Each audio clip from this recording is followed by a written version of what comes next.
Yung bumababa papunta sa binti.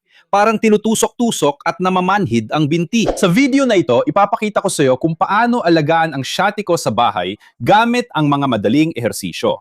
Ang gagawin natin ay palalayain lahat ng punto ng pagkakaipit ng sciatic nerve sa tuhod at sa bukong-bukong ng sabay. Ang sciatic nerve ay nahahati sa dalawa dito sa likod ng hita, malapit sa tuhod.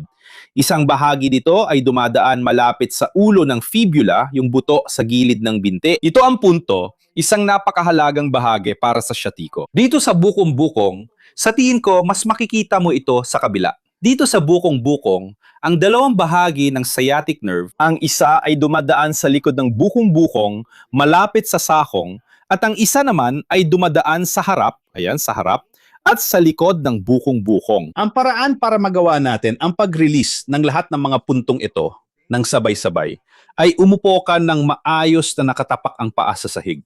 Mas maganda kung uupo ka sa dulo ng upuan. Magpo-focus ka sa galaw. Bigyang pansin mo ang maliit na daliri ng paa. Tingnan mo, itataas mo ang maliit na daliri ng paa. Ilayo mo ito sa sahig hanggat kaya mo. Tapos itulak mo ang maliit na daliri pababa sa sahig hanggat kaya mo.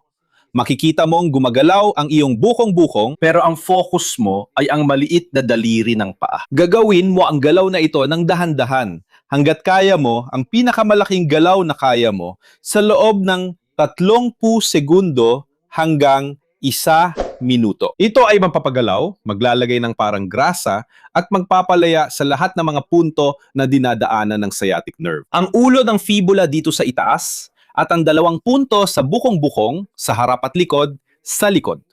Gawin ito ng 30 segundo hanggang 1 minuto sa bawat binti. Mas lalo pang gumanda.